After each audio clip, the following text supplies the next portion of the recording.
I think what I loved most about the film was the on-screen camaraderie between these guys. In a movie full of action, I love to see men loving on each other and friendship and all that. It clearly, transferred on camera, but off camera, as two men who are acting greats at this point. Tell me a little bit about what it was like working with each other in such a small space. I enjoy working with Jake. Don't be.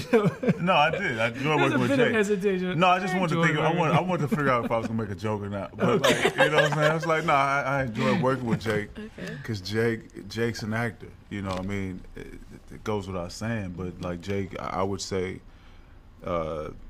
he's an actor's actor. You know, I think, which means that Jake can talk and listen. You know, there was also times when there's a scene where I know I was just in it. I'm in the scene and I wasn't really listening, and Jake is like, "Listen to me."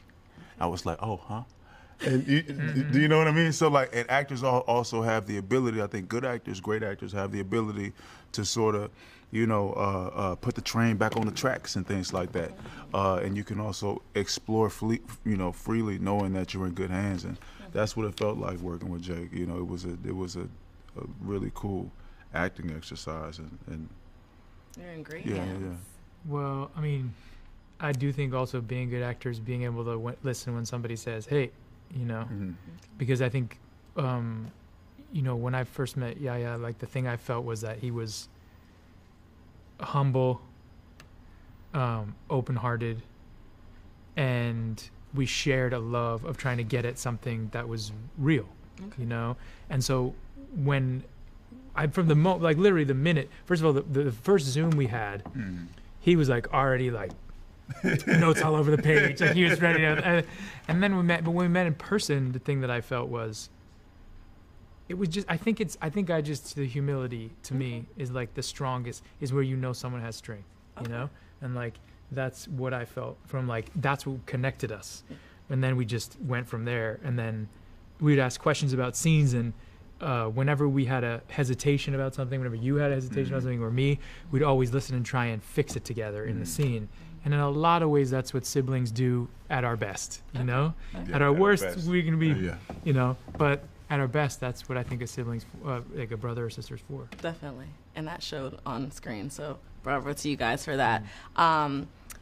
I know with action films, there's CGI, green screen, stunt doubles, and all that. But I recently interviewed The Rock, and even he told me that there's a certain amount of training that comes within action films. And either of you, it's not your first rodeo. But tell me a little bit about mentally, how do you train for a role like this? Especially, shooting during COVID and being in an ambulance when, there's so many people that were in ambulances during the COVID process. Mentally, how did you train for this film?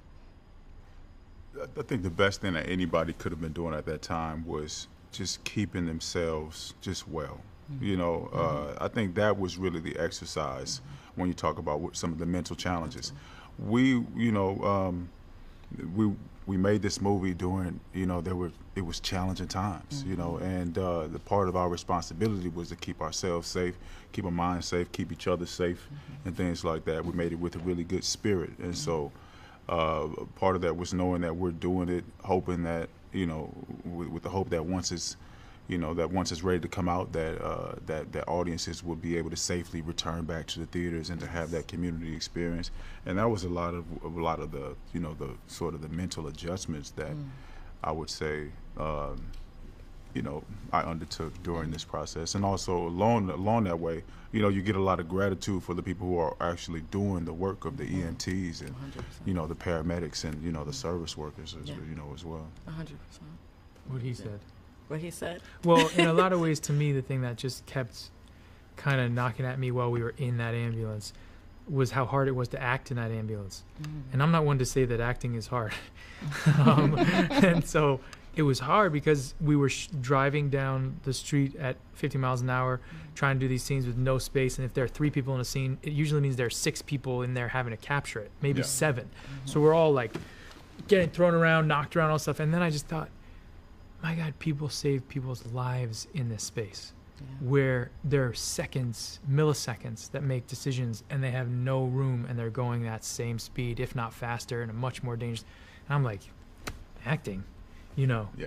And I think that just made me, in our second wave in Los Angeles, we were shooting this movie during the pandemic, knowing that there were first responders out there constantly, and all of us talking about how I mean, not for the first time, but really talking about the incredible work they were doing, seeing it, just going like, what are we doing? Like, we're just acting, you know, this isn't hard, you know, it's not a real job. It takes real skill and real actors to be able to connect, you know, real life from your skill and from your job. So bravo to you guys. Or disconnect it and know or that it's disconnect. not the same thing. Very true. Very true. I think that's actually what it's about. Very true. I think the craft is that. Yeah. It's like, okay, there's life and then there's this, Yeah. and like, how do you separate? Because like, that's, to me, that's the beauty of acting, is pretend, imagination. That's like where it's all at. And how it kind of all wraps into one. Yeah. Yeah. All right, gentlemen. Thank you for your time today. Thank you. It's a crazy ride, literally. Appreciate you. Thank you.